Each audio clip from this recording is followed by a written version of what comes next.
Hello, everyone, and welcome to this episode of From Page to Stage. I'm your host, Wendy Corner, and this podcast is for you if you were an entrepreneur. Yes, page, stage, entrepreneur, they go together. Because you may have a solo book out, you may have a contributory book out, one that you've put a chapter in, you may have a blog. But if you're an entrepreneur, I can guarantee you're on socials, aren't you? And what's that if it's not published work? Okay, we've got the author bit sorted. What about the stage thing? Now, you may be at the thought of public speaking, but what's your definition of public speaking? Because you know what? If you can have a one-on-one conversation with somebody, you can do a podcast like we're doing now. There you go. So, stage, we got you. Page, stage. Anyway, welcome. You're in the right place. Now, today, this episode is going up live on Christmas Day, so I have a wonderful Christmas present for you in the shape of Mr. Michael Whitehouse, the guy who knows a guy. Now, if you don't already know Michael, why not, is my question, because who this guy doesn't know isn't worth knowing. Now, I could give you all sorts of information about him, but he knows himself far better than I do. So, Michael, I'm going to pass the Christmas buck to you. Tell us a bit about who you are and how you've got to where you are today. All right. So I am Michael Whitehouse, the guy who knows the guy. I'm an extrovert for hire. I was trying to think of a term that ties together everything I do, and it seemed very scrambled till I finally realized, all right, extrovert for hire, because clients hire me to network for them. They send me to events to find the people they're looking for because they don't have the time to attend the event, but they want to make those connections. I run networking events like JV Connect and the interactive summits I run, and then I also teach. And where did I learn the stuff that I teach? By meeting lots of people and learning from them all, which is also extrovert stuff. But it actually all started back in 2014 when I walked into a networking event not knowing anyone, not knowing anything, not having a business, nothing to sell, no job. I had nothing except my extrovertedness. So I just started making connections because it was the only asset I had was the people I already met. And before I knew it, I was meeting mayors and CEOs and chairmen and chairwomen and people of significant stature in the local community. And within 6 months, I was being treated as like a real super connector. And people didn't believe that I moved to town 6 months ago because I knew everyone, not everyone, but I knew quite a few people. And that's actually where my first book came from, that I realized what I was doing was completely reproducible. It's just being a super extrovert, I did it easily. And if you're not, you might need to do it more intentionally. But that's actually where the first book, The Guy Who Knows a Guy, came from, when I wrote down the story and what I learned and what I did. And it all kind of followed from there. Okay. So you are an extrovert, clearly, and absolutely loving it. Some of the people that I work with are right at the other end of the scale. Shy introverts and go, oh. Tell us a bit about your wisdom, how you can apply that connectedness to somebody who is not gifted in your direction of being extrovert. They're gifted more in the direction of being introvert. So here is the good news for introverts. Introverts make better networkers. Ooh. I'm going to say that again in case you sneezed when I said it the first time. Introverts make better networkers. Tell me more, tell me more. So when I go out and meet someone, there is a good 9 out of 10 chance that they will slip out of my mind. They'll remember me because during the course of that, I front load relationships. So when I meet someone, I look for a way I can provide value up front through an introduction or advice or something, because I know I'm just going to meet more people because I love doing it. So when it's fun and easy to meet more people, I'll just meet more people. If there's a mental energy cost to meeting more people, you want to meet as few people as possible. Meeting people is mentally expensive. So you get good at maximizing those relationships. For me, I'll just go meet someone else. For an introvert, you're like, if I could just meet like 7 people and then never have to meet any others, that'd be great. So you're going to work really hard on those 7 relationships. You don't want to have 20 meetings in a week. That sounds exhausting and awful. You want to have 2. And then you want those 2 to do everything for you. And then maybe you want one of them to introduce you to the exact right person. So you can have a third meeting with just the right person.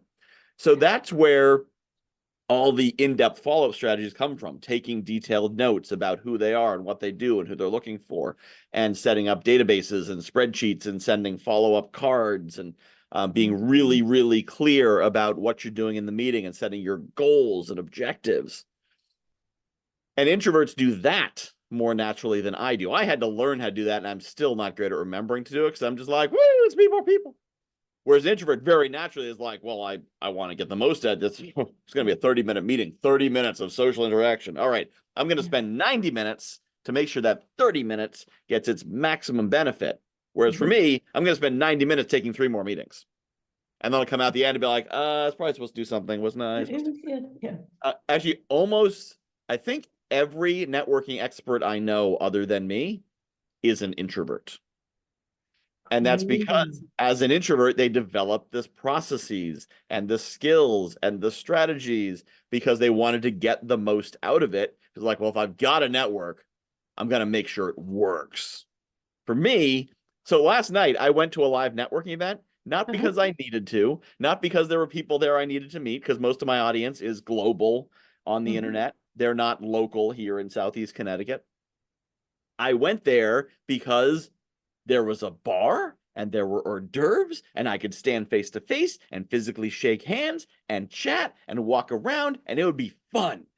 Yes. Most people do not approach a live networking event that way and say, I'm not doing anything tonight. Why don't I go to a networking event? Most people will find something else to do unless they need to go to a networking event. For me, I love doing it. But that's me. I am not normal. That's why people hire me to be weird for them. For everyone else, their natural inclination will be to be more strategic, to be more intentional, to be more focused. And so for the introverts out there, your natural inclination is to be able to network in such a way that you can spend less time doing it and get more results from that effort. So what I'm hearing from you is having a system, having the intention that whenever you are meeting with people, and that includes getting on a podcast, having a one-on-one conversation, talking about the business that you do. If you've got your business book out there, absolutely, you need to talk about it. And podcasting is one way of doing that in terms of the one-to-one thing. Yep. And also in, as you said, in the network situations, authors always take a copy of your book with you. In fact, take a few copies with you. Because the more you talk about it and people go, oh, you're an author, your credibility goes up a few notches. And then if you can produce your book, you've got a sale. Thank you very much, Michael, for explaining to us that you don't have to be an extrovert. Because that's the thing that an awful lot of the introverts that I work with look at, that they'll look at somebody, for instance, in the public speaking sphere, they'll look at somebody like Tony Robbins and go, I could never be like that. And I go, good. He's doing him rather well. Yeah, we've already got one. You. Yep. And yeah, I think the most important thing, aside from any degree of strategy, planning, whatever, is first the identity shift. Because habits are built on identity and behaviors are built on habits and results are built on behaviors. But it starts with identity. If your identity is, I am a bad networker because I'm an introvert, nothing else is going to matter. You'll never be able to overcome that because you believe you can't do it. But if you can shift that identity to, I am an introvert, which makes me more organized, which makes me a more efficient networker, then that shift will, so that means that an introvert can do as much with one connection as I can do with 5, mostly because I'll only really work on one of the 5. So now you're just thinking, well, now I just need to find that one. Where can I find that one to feed into it that I'm going to work really well? Or where can I find that 5 who I can very quickly distill down to the one and know those right people? But it's about that identity shift first, that things follow from there. You'll figure out how to do this. It's not rocket science. Humans have been connecting for quite a while, and it's pretty natural when you don't overthink it. But it starts with believing it's possible. If you think it's impossible, or you think it's not for you, and it's also a lot of the great speakers I know are also introverts. They will get up on stage because shy and outgoing is one continuum, and introvert extrovert is a different continuum. So there are outgoing introverts. There are people that get up on stage, they're running around, they're yelling, they're shouting, yeah, putting out the mic, and people are cheering and standing up and jumping around. And then they get off that stage and they close the door to the green room. And God help anyone who tries to talk to them for 30 minutes after they got off stage, because they're just going to throw something at them and say, go away. And then they're going to go back to their hotel room and not leave that until 1 p.m. because that's how long they need to recover from what they just did. Because that's an introvert. They used all their energy, they left it all on the stage, and there's nothing left. That's not me, but very few people are like me, which is probably a good thing. You do you. Yeah. I'm really good at being me, but not good at being other people. But there's plenty of people out there who on stage, they turn it up and they're big, and then they step off stage and I mean, there are some of us who, I claim to be an ambivert because the definition of extrovert and introvert are how you recharge. Do you recharge with being in touch with people and being on the go like yourself, or do you recharge with, I need some time out, I need alone time, I need me time? I would have always said I was an extrovert until I lost my husband. And at that point, I realized that until he died, I had probably spent only 2 nights on my own in my life. And now I'm suddenly faced with, this is it. You're on your own, girl. And I got to learn that actually I really enjoy my own company. And now I'm in a situation where, yes, I enjoy being around people, but I also experience I'm peopled out. I need time out. So this is where I consider myself an ambivert, because I have a foot in both camps. So again, audience, if you don't recognize yourself either, as we said, it's a spectrum. You're not necessarily one end or the other. There's scope in between. Yeah. Find out what works for you. Make the most of your superpower, be it the extrovert for hire, be it the introvert who is systematic and strategic about their interactions with people, particularly when it comes to business, because your energy levels dictate how much you can be out there and not. Love it. Thank you. Oh, Michael, I want to take you back in time. When did you start to write? When did you start? I mean, not the mechanics of it, because we were all around about the same age when we started that. But when did you start to get to go, I'm actually quite good at this. I enjoy the process of writing. That would probably be sixth grade. There was a short story contest. And this is when I first discovered the concept of quantity as a quality all its own. I wrote a short story of 64 pages, which apparently is not a short story length, but I think they looked at it and said, well, that's huge. Yeah, he wins. But I enjoyed it, and I would often write, fiction stuff during boring classes. I would be writing this or that, not for any serious purpose, just for fun. And then, later, prior to Facebook, there was LiveJournal, which was a blog-based social media platform. So a lot of writing went into that. But I got really, so I've been blogging in one way or another going back to 2005, 8, 10, something like that. But it didn't occur to me to write a book until 2016, 17. And actually, the reason I wrote the book was similar to what you were saying earlier, Wendy, that I wanted the title of author. And a friend of mine was a book writing coach, and she said every entrepreneur should write a book because it only takes 24 pages to get published on Kindle Direct Publishing, or whatever it was called at the time. But now it's Kindle Direct Publishing. It only takes 24 pages self-publish. And if you don't know 24 pages of material on your topic, you really shouldn't be selling it. You should go get some knowledge. It's not that much. And at the time, I knew quite a bit about marketing and things like that. I'd run businesses, and I was selling for a printing company, business cards and flyers and whatnot. So I knew a bunch of what to do with this stuff, but nobody cared because my business card said some analog of salesman. I think it was like marketing print strategist or some malarkey like that, but basically salesman. So they didn't want to hear my advice because they thought I was just selling them something. I said, author is a higher ranked title than salesman.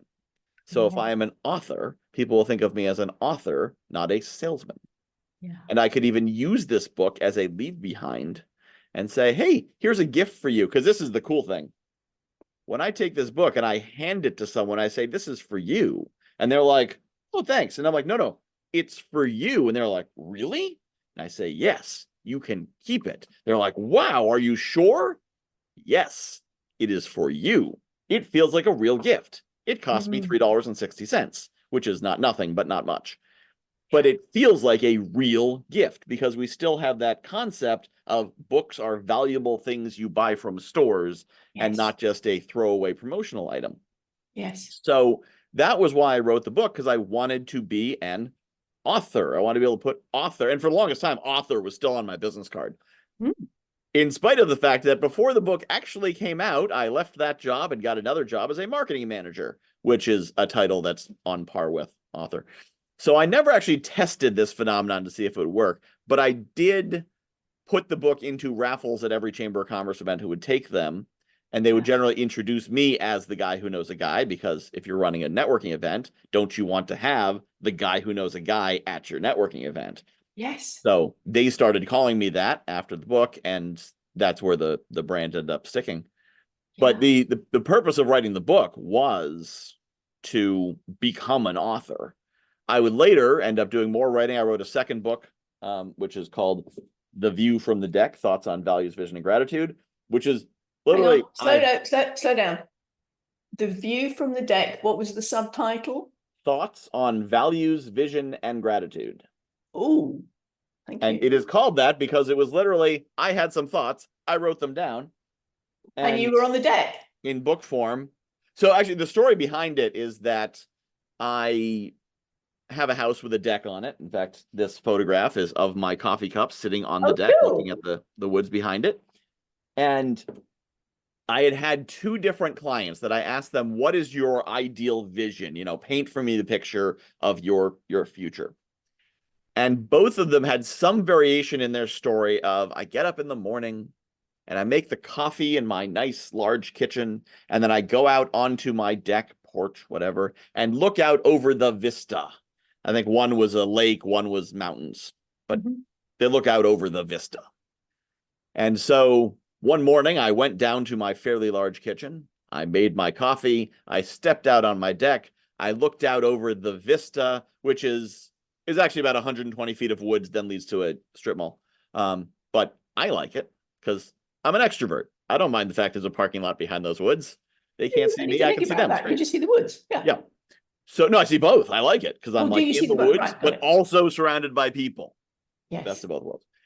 And I realized that what I was doing on a random Tuesday morning was in the perfect life future vision of two people I'd just spoken to. And wow, I should have some gratitude for that. And from there, I started writing down a series of chapters about values, vision, and gratitude. So, you know, that's where the second book came from. I had no plan for it. It was sitting on my Google Drive for, I think, 2 years. And finally I said, I have a finished book on this drive. Because I looked at it, is this done? I think it was missing the conclusion chapter. Other than that, it was done. Like it was ready to go, completely finished, formatted everything. Because you can format a book in Google Drive. Most people don't realize that. You can actually, both my books, Google Drive, export to PDF, up to KDP. No software in between. Now, could they look better if I use better software? Yes. Would they be done? No, they'd still be on the drive. So done is better than perfect. Exactly. And I've never had anyone look at my book and be like, your book looks like crap. Because it looks like, looks pretty good. Looks like a book. What's that book? Huh? How long is that book? This book is 133 pages. Okay. And I actually put a few bonus chapters in the end. Because I think what ended up happening was I thought it wasn't long enough. So I added bonus chapters to the end to make it longer with the explanation of there's a certain length you expect a book to be. So here's some blog articles that you might like too.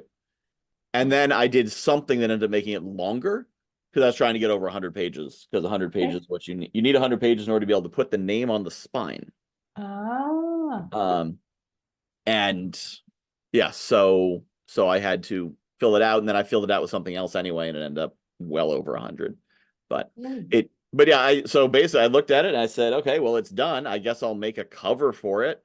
I had the photo of the, which actually it wasn't a great photo. The color balance is kind of off and it's not awesome.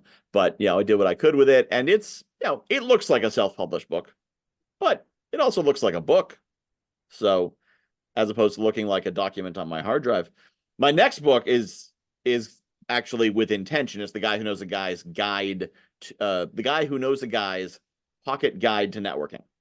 So it is a sort of definitive how-to on how to go to networking events to get the most of them. That one, I'm going to have my wife, who is the artist. She made the cover of my first of this one. So she made this. Nice. I'm going to have her do the cover for that. Because that one, like, that needs to look good. And that one I expect to keep around for a while and really be leading with.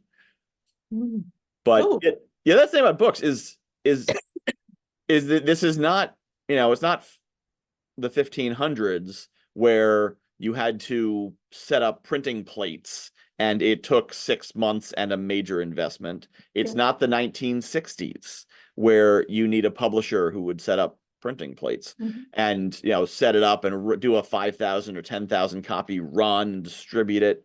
It's 2024. Everything's print on, or everything can be print on demand. So if you're serious, yes, go find a publisher and do the whole thing. But for most people, write a bunch of stuff, have someone look over it to make sure it looks coherent, run it through AI to make sure the grammar's good and the spelling's good and it makes sense, and then put it out. Your second book can be perfect. It won't be. Just put that one out too. But your first book should be done. Your second book can be perfect. Yes, that's it. I mean, because very often we'll keep going. I was talking to somebody yesterday who said she was on her 24th rewrite. Again, there comes a time when you just have to say, stop. It's done, no matter how imperfectly perfect it is. Just finish it and get it out there. Yep. Absolutely. So what you're saying then is that you've got a new book coming. When's it coming out? That depends on when I get my wife to do the cover. What's your target date? So I was thinking about doing some kind of launch around New Year's, but I don't know if I'll actually have a cover by then. So sure. Well, that's a very short time span, and as you know from your marketing experience, in order to get your book out there with maximum impact, you need to have a marketing strategy to bring it forward. Yes. Podcasting, socials, That sounds like how introverts talk.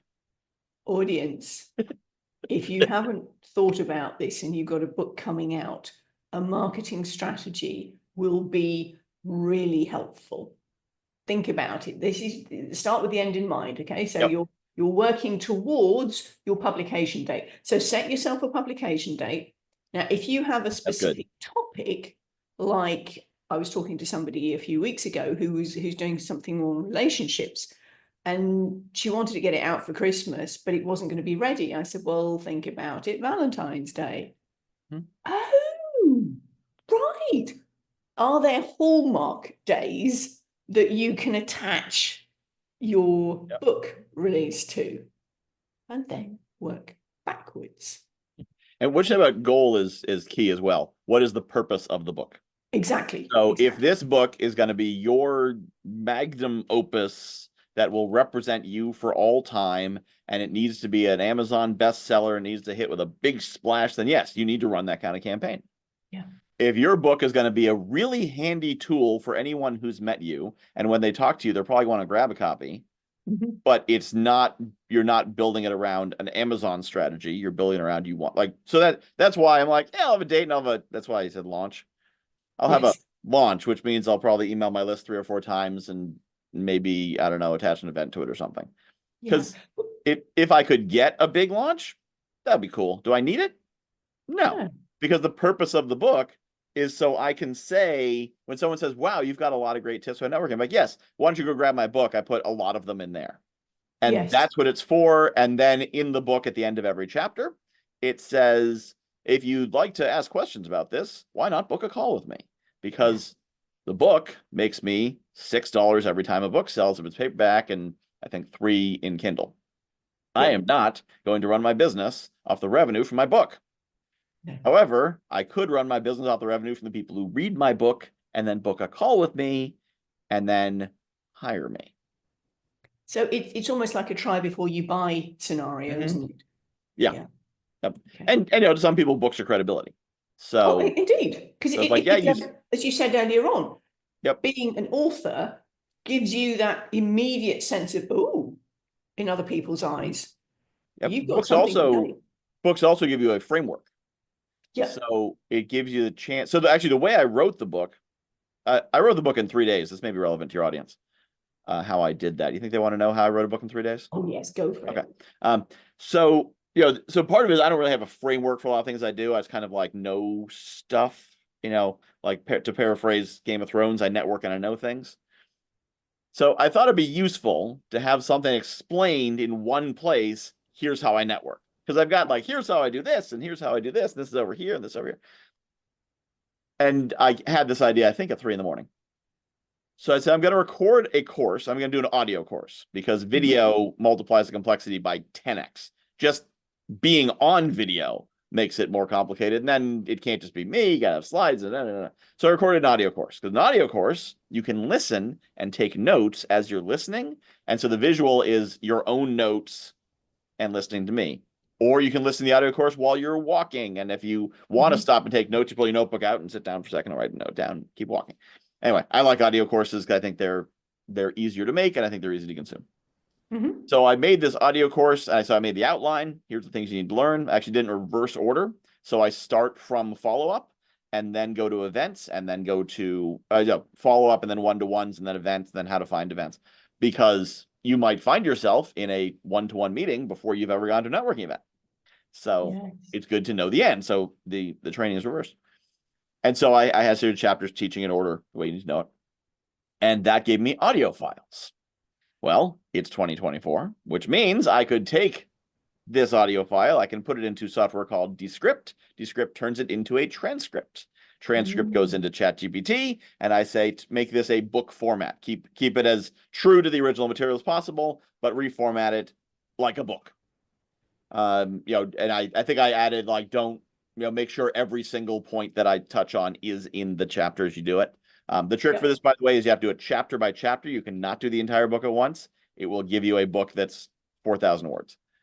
So I did it chapter by chapter. I then took those chapters, went through them, fleshed out whatever needed to be fleshed out more. In this case, it's more of a handbook. There's not as many stories in it. It's more just how to. I mean, it's still 85, 90 pages, so I think I put some stories. But so I didn't actually have to flesh it out too much because it pulled it from the audio and boom, there it is. And that's how I made it. So excellent. Yep. Now this works well if you can teach on the fly well. If you could hop on a microphone and just explain what you're doing given an outline. Yeah. But it keeps you from bogging down like you do when you're typing it. Because when you're typing, like, is this everything needs to be a chapter? I don't know. If you're recording and you see that timer and you're like, ooh, this section's up to 19 minutes. Okay, I think I should wrap this up. Or you don't really feel that pressure of, I think I put too much in this when you're typing. So, so the audio can work well with that. But yeah, that's how I wrote it they wrote the whole thing in about 3 days and then it was about going through it and adding the rest of it. And yeah, because that's the thing, isn't it? You can put an awful lot through AI these days. Yep. But at the end of the day, it has to be your creativity to start with. And then when you've had it churned out, you have to look back over it and go, yeah, it's not quite what I meant. And that then helps you to get clear in your mind. I find it a very helpful tool. Yeah. And also caveat audience, if you're looking at this and go, oh, AI, that's taking away from the humanity of it. No, you put your creativity in it to start with. Mm-hmm. And you check what comes out, because it's the sort of garbage in, garbage out scenario. Yeah. If you leave it to its own devices, it will come up with some interesting things at times. Yeah, unless you are still writing with a quill on parchment, then stop gasping at technology. Because I'm sure some people said the printing press is taking away the humanity from writing. The typewriter is taking the humanity from writing. The word processor is taking the humanity from writing. The computer is taking it. Yeah. AI is the latest thing that's sucking the humanity out of art. No, it's a tool. Yes. And as the tools get better, you can make crappier stuff. There was a time, and actually, where that comes from is elitism. Because there was a time when only the elites could write at all, like knew how to put letters together. Yes. Then there was a time when they knew how to read, but they couldn't afford paper and ink. Like you couldn't just scribble and write some stuff like we do. And so the writers, who had gone to school and were from, noble or bourgeois families, they'd look at they think the idea of the average peasant writing and be like, what would they even write about manure and sheep? Or like, who wants to hear what they have to say? Yeah. It's that same thing that, AI would let anyone write. AI lets anyone create art. Well, no, you need to know how to use the tool. Yes, anyone can go to AI right now and say, write me a book about networking and how to do it. And it will write a book about networking and how to do it, which is roughly at the same level you get if you Google, how do I network? Except all in one place. And maybe that's what somebody might need, but it's not going to be anything valuable or useful, and you wouldn't want to put your own name on it. Exactly. You said it was a pocket book. Is it literally the format of a small book? No, it's 5.5 by 8.5. Okay. But the 5.5 by 8.5 book will fit into a sport jacket pocket. Go. Not that I expect you to actually carry it in your pocket, but it's sort of figuratively pocket guide as opposed to the thing you read once and leave at home. That's it. And ladies, that will likely go into a handbag / purse, depending on where in the world you are. So this is the book that is coming out sometime early-ish New Year. Yes, sometime. I'm going to go with that. Sometime early-ish New Year. Yes. 2025 for those of you who are watching later on.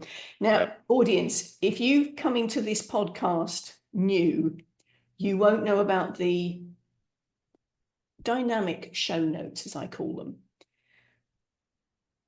When a guest comes back to me and goes, oh, I've got something new on the go. I'm launching, maybe it's a new book, maybe it's a program, maybe they've got something special coming up there on a particularly elevated stage. I go back in, change the show notes, put in the links, and do a quick social splash. And if there's a new book coming out, I usually go, come hither, let's put you on another episode. So, audience, if you've got a book coming, let me know so we can put you up as well, because then you can get your message out to a wider audience. Okay, great. Thank you very much for that, Michael. So this was your love of writing. Let's take you into the speaking side of things, because you're clearly somebody who has no problem at all getting up and talking. When did you discover that? So there was a time when I was afraid of speaking. Oh, tell me more. Because I remember, I didn't, like most people, I didn't have many opportunities to get up in front of audiences. That's why we were afraid of speaking. So in high school, I remember I ran for student body president. Okay. And because I'm a geek and a weirdo, I ran on an expansionist platform because it seemed really cool to suggest that as student body president, I will conquer our surrounding territories. But that's just a whole different thing. It didn't go over well, weirdly. But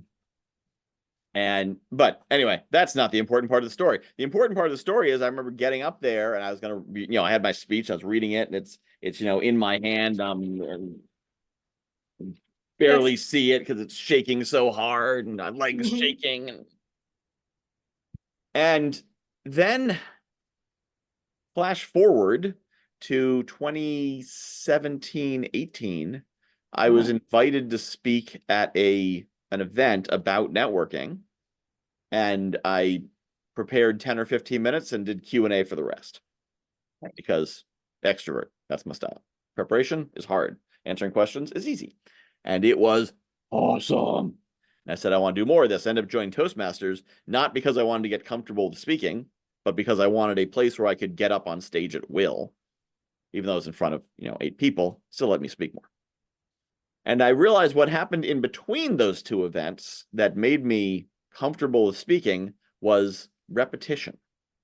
Back in 2003, I founded a Rocky Horror Picture Show cast. And I was a director, one of the directors of the cast, which means I was one of the people up there introducing the show. I was the one who auctioned off the inflatable saxophone. And so I was on stage every week in front of dozens or hundreds of people, sometimes in my underwear, 150 times. Doing your MC role? No, I was usually fully dressed in the MC role, but what I would then be doing in the Rocky roles, I often played Rocky or Brad or whatever. So once you've done that, there's that old joke about, if you want more comfortable, get up on stage and picture the audience in their underwear. Well, I got up on stage in my underwear. Once you've done that, getting up on stage in front of like a business audience, not really a big deal. But I wasn't thinking about that at the time. I was just having fun at the time. But later on, I realized that, the next time I got on stage was the 159th time, 160th time, 161st time. So the key thing for getting comfortable with anything is to do it over and over again. For people who want to get comfortable on the digital stage, Facebook Lives or recorded video or whatnot, the exercise I always give them is record yourself for a minute every day for 100 days.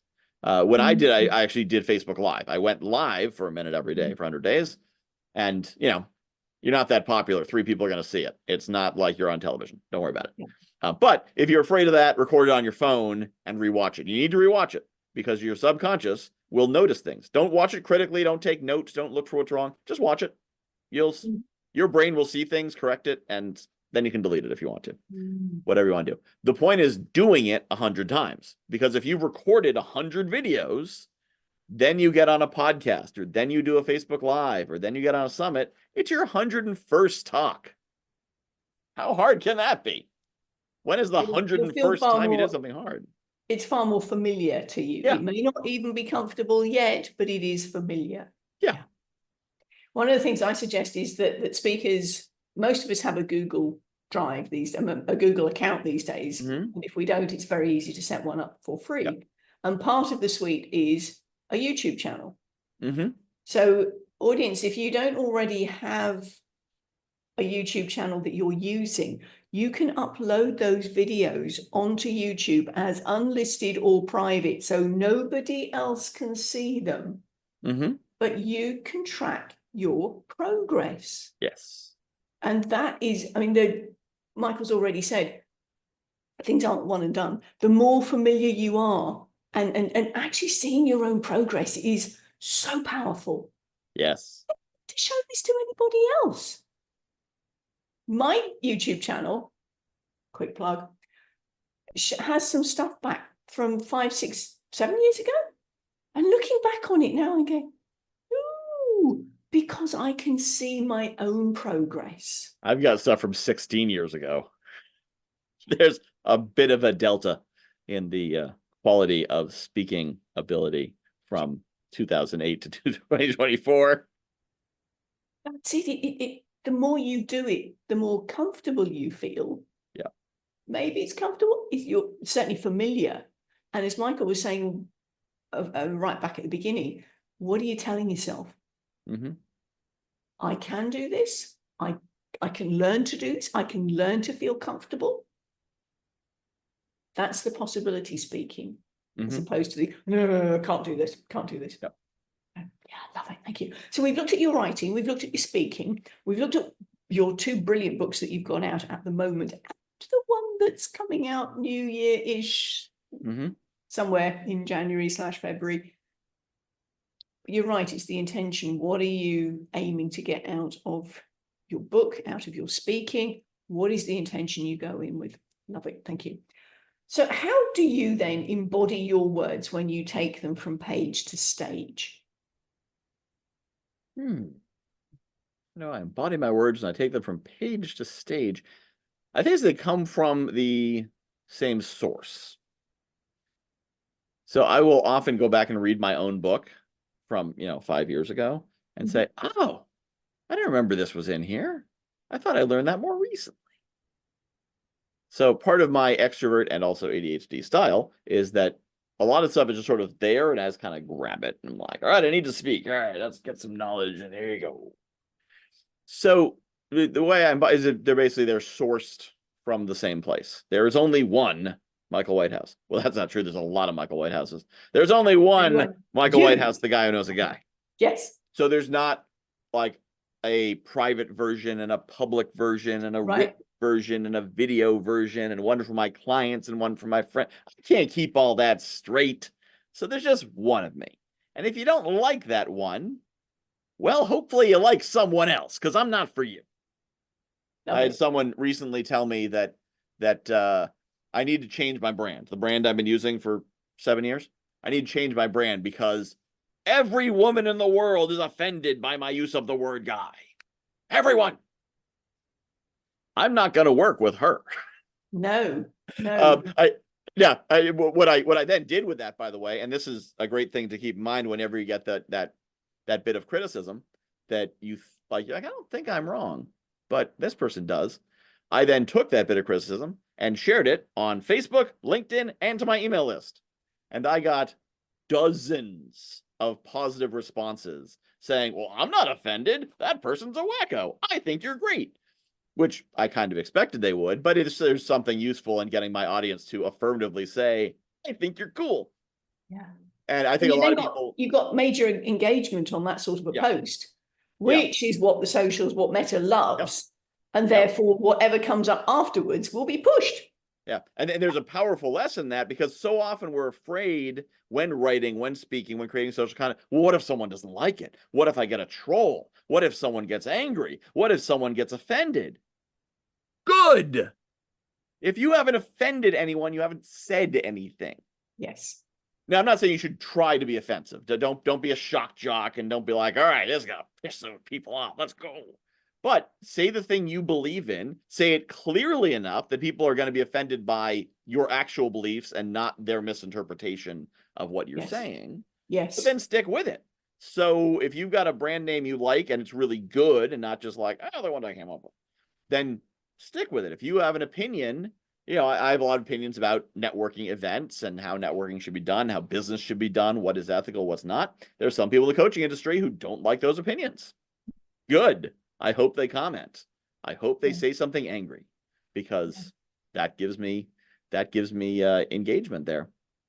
But I think I lost track what the original question was. The original question was, how do you embody your words when you take them from page to stage? And what I'm hearing from you is you are the same in any and every situation. Yeah. So I never need to worry about, does this fit? I'm me. You see me on Facebook, you see me on LinkedIn, you see me on TikTok. I talk about different topics, but it's still me. So you see me on any of those platforms, you're like, I like that energy. I'd like to have them on my stage. You're not going to be surprised. That's the only guy there is. Where there's some people, you meet them in person, you're like, and you get this one vibe, and so you invite them to speak, and then they're totally different. You're like, where'd the guy I was talking to before go? So I am all me all the time, because it's way easier than trying to remember. And it self-filters. If somebody doesn't like me, they're going to leave. They're going to leave my Facebook. They're going to leave my email list. They're going to not attend my events. They're going to not invite me to work with them. So what's happened is my life has gotten better because the people that I don't like me, and they filter themselves out. Yes. So I don't have to worry about it. This is a problem you have like a day job and you work in a corporate environment and you're surrounded by these people you can't get away from. I don't have that. If I don't like someone, I just go somewhere else. That's why I run my own business. Yes. Yeah. And that's entrepreneurs, what we're all about, isn't it? Yep. taking at what your point here about being the same in all environments, you were mentioning earlier on about introverts who can bring it for a stage and then need time out. Mm-hmm. They're still being themselves. However, contextually, there are times when I need time out. I'm still being myself. I'm Yep. still acknowledging this is who I am. And this is, can you speak to your thoughts on that one? Yeah. So, I mean, sometimes I'm naked under hot water and covered in soap, but that's not who I am all the time. Yeah. Right? Like when I take a shower, that's not changing my identity. Yes. It's just getting clean. When Yeah. I go to sleep, I'm not changing. Like right now, I'm really outgoing. But if you saw me sleeping, you'd be like, well, that doesn't look like the guy I saw on Wendy's podcast. He's not even moving. Yeah, that's because I'm sleeping. I'm still the same person. I'm in a different state.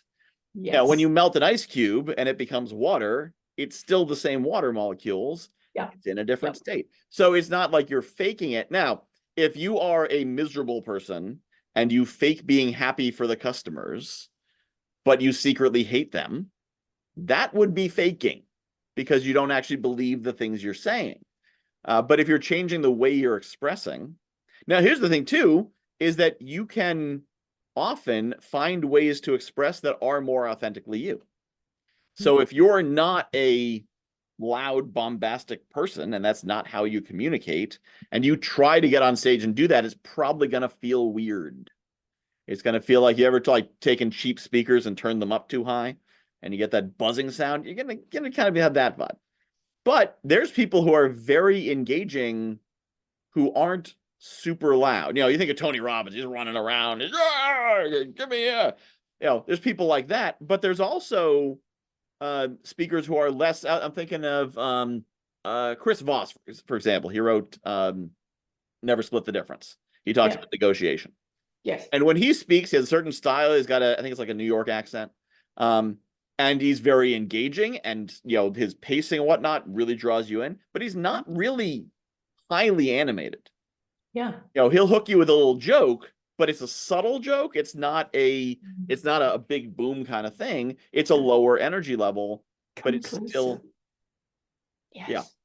So it still draws in. So there's a different. No, he still has presence though, without having volume. So you need to have presence, but you don't need to talk fast. You don't need to talk loud to have presence, but you do need to be loud enough to be heard. That's a matter of understanding how microphones work.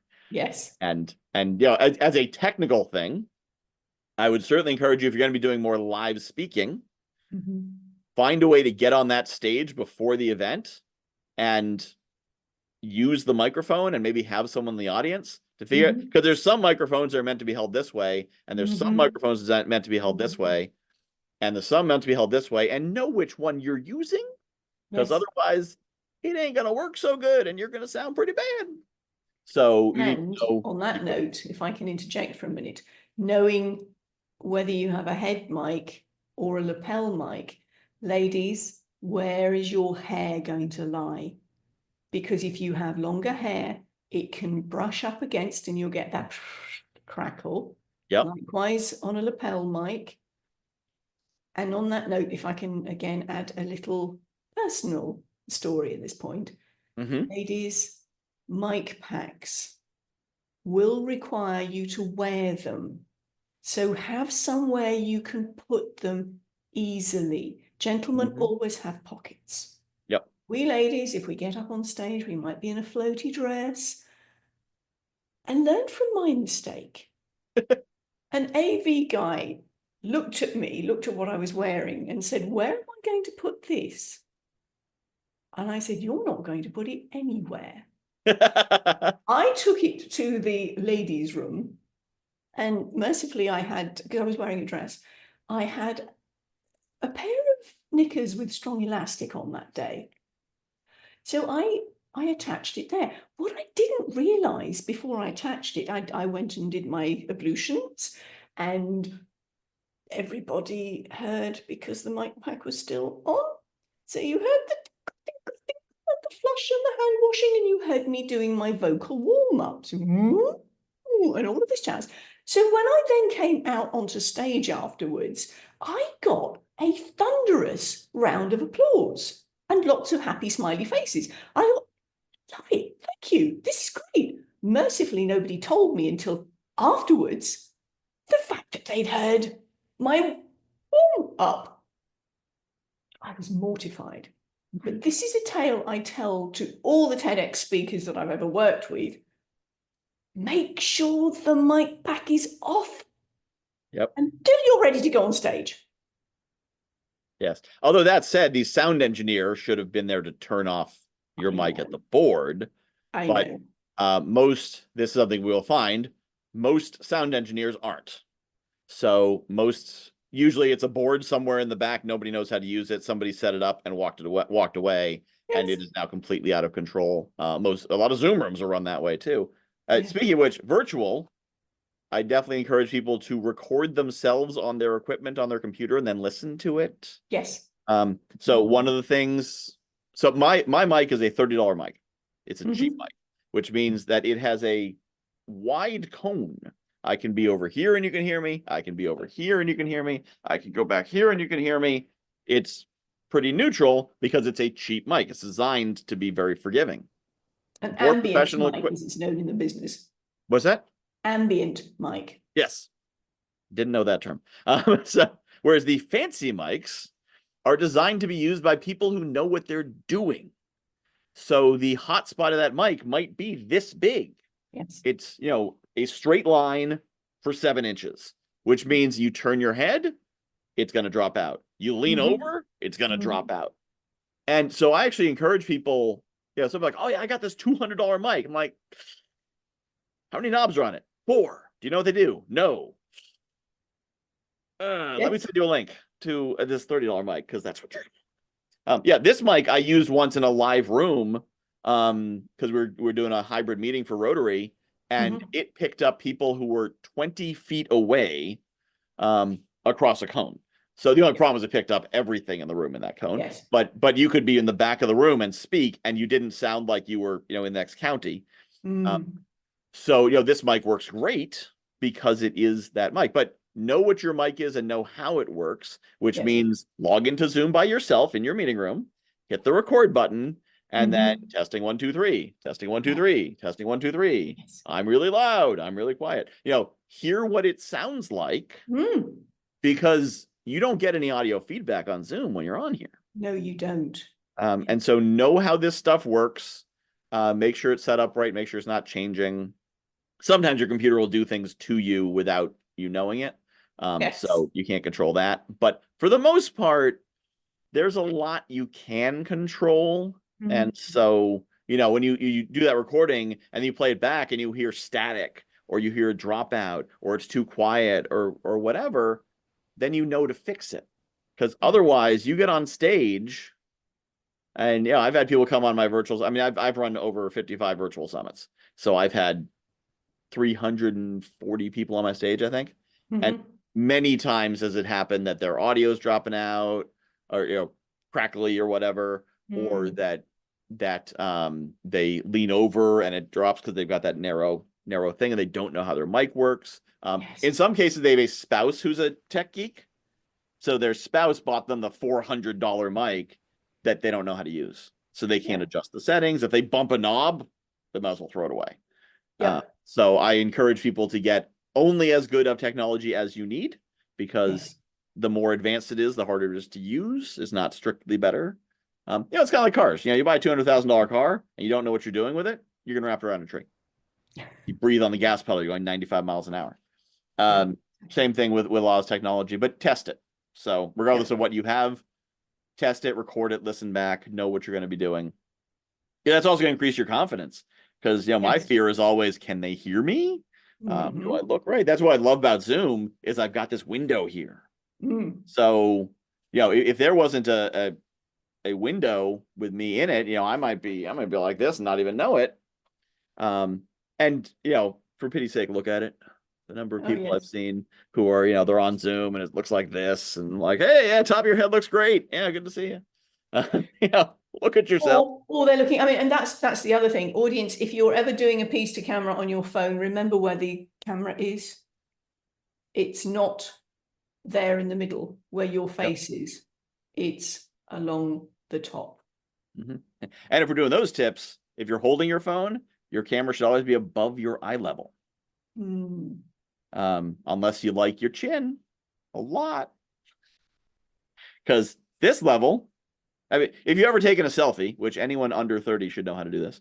But if you've ever taken a selfie, you do it from here. You don't do it from here. Yes.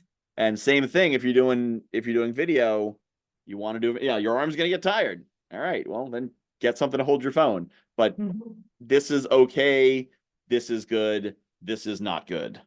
No, nobody wants to see up your nose. Yep.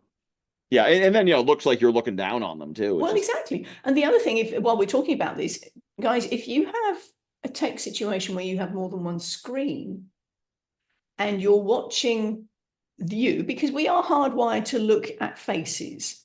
So inevitably you're going to be drawn to the face, and that if that's you and you're on this monitor, however, your camera is over here, I'm getting a good view of your ear. And probably right now my sound dropped because my microphone is here.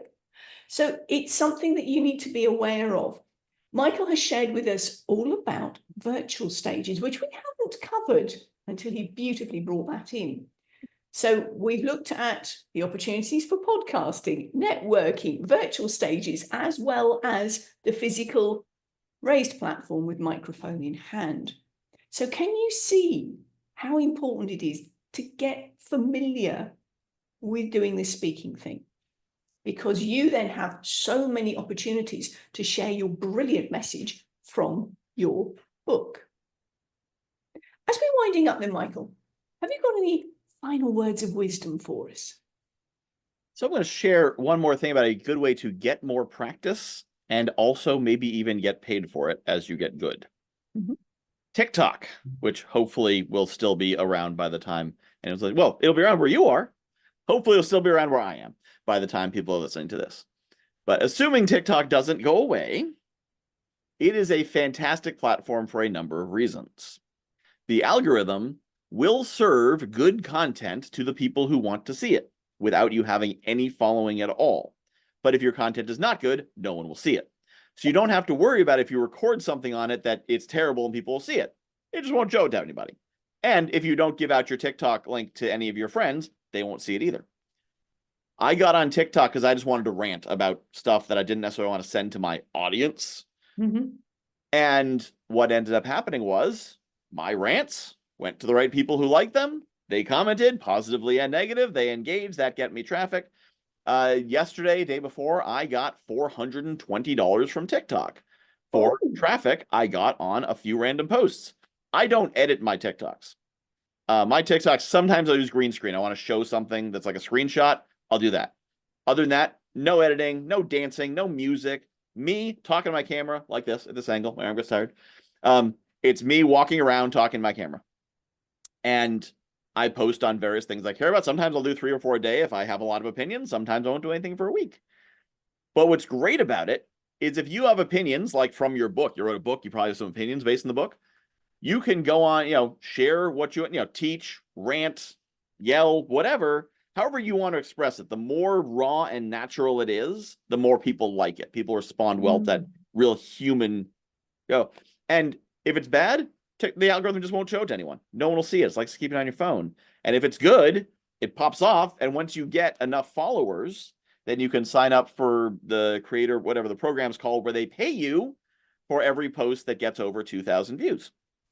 Okay. So, just get on TikTok, start recording whatever. You want this to be public anyway. And don't filter. Just go.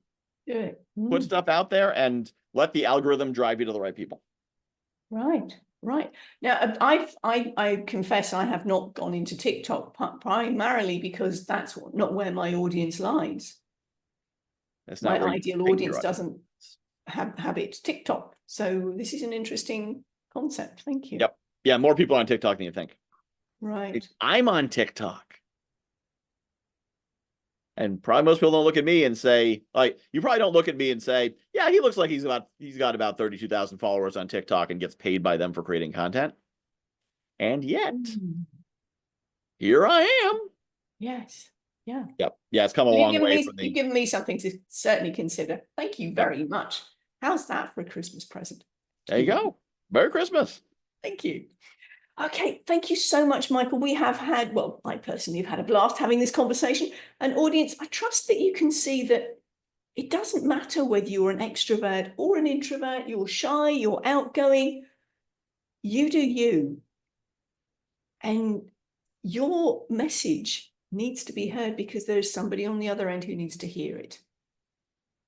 So thank you so much, Michael, for sharing your From Page to Stage.